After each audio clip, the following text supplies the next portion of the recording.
का नाही तर ऐकलंय. मी कशाला परवा करू? मला मस्ती नाही, घमेंड नाही, गर्व नाही. मी अजूनही नतमस्तक आहे तुमच्यासमोर. पण मात्र वाटेल ते सहन मी करणार नाही. आणि तो शिवसेनेचाही पेशा नाही आणि असता कामा नाही. तुम्ही सुद्धा थंड डोक्याचे कधी होऊ नका, गरम डोक्याचेच राहिले पाहिजे. तरच तुम्हाला न्याय मिळेल. नाही आता चिरडले जा.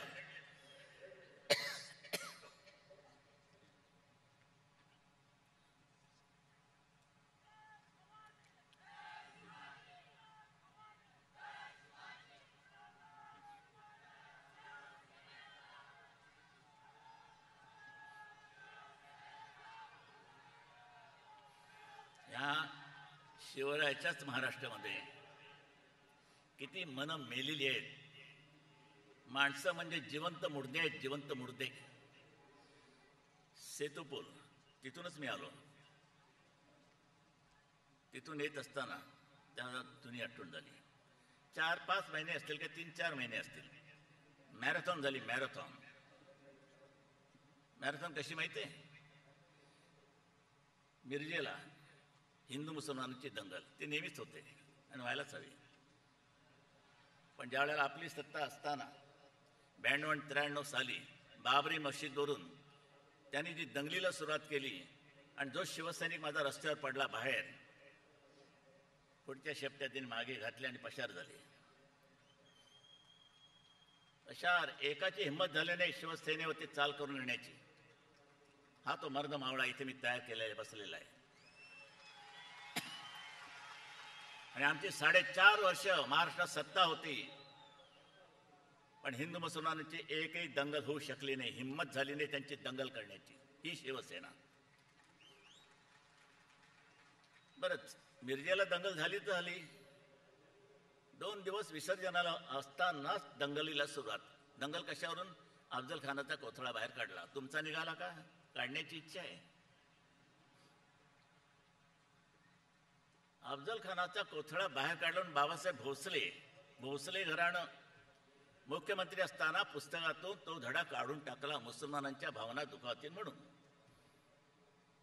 काय नाही, चुपचाप. कुठे गेले ते मराठे? त्या आपले महाराजांचे ते गुरु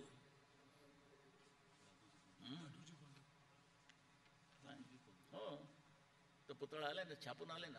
पुतळा असा तलवार हातात घे. दादोजी कोंडे पुतळा काढा.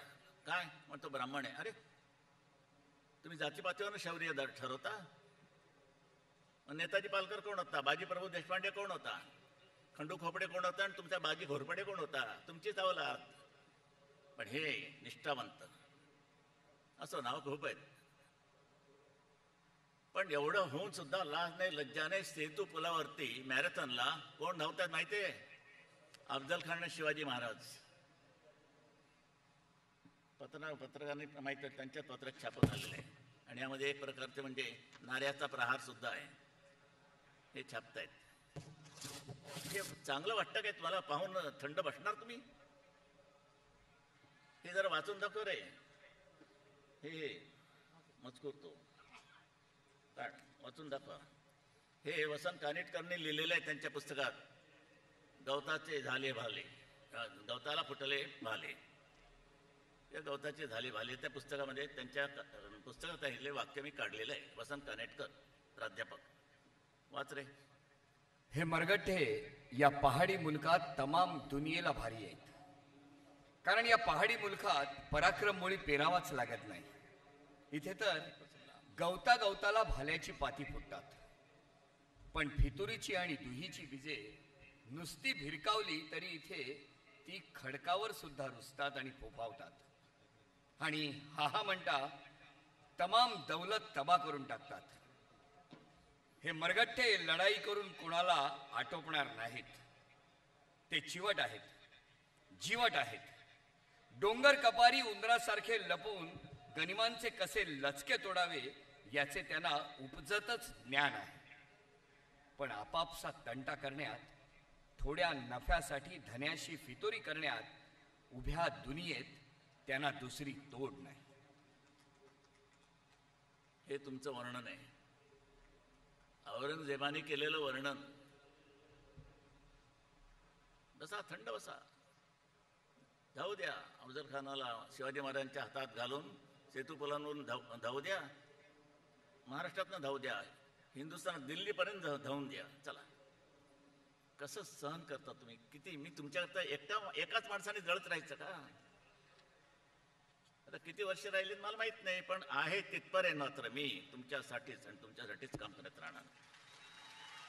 जो पण माझ्या कुलदेवतानं मला जेवढं आयुष्य दिले सगळ्यांना जे जेवढं म्हणून आयुष्य मिळालेलं आहे तेवढे आपण जगणारच.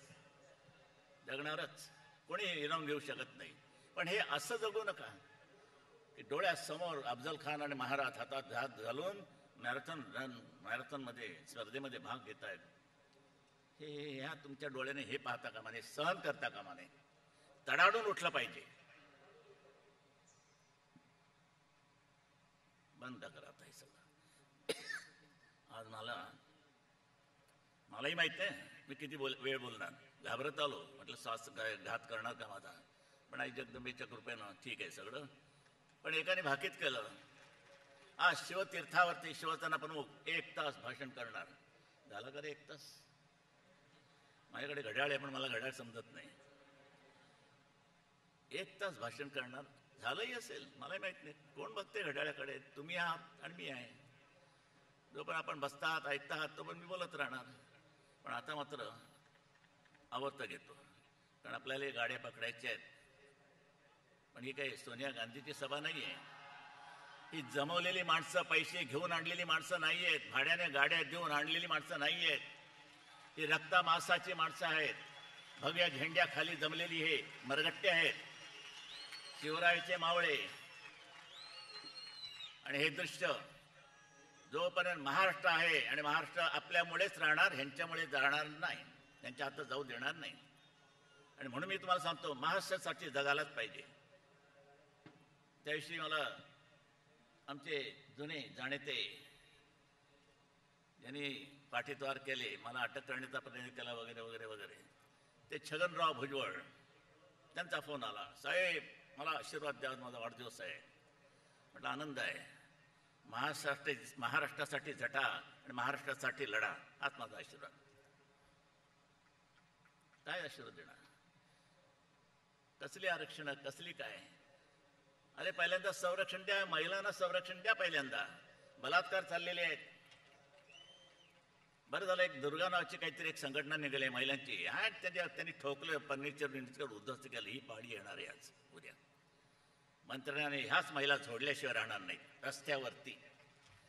ते पोलीस बिलीस बघतील मागून. चला, त्यातून एखादी बाई मंत्र्याची बायको असेल तर सोडून द्यायचं, क्लीन चिट द्यायची. चल, भानगड मिटली.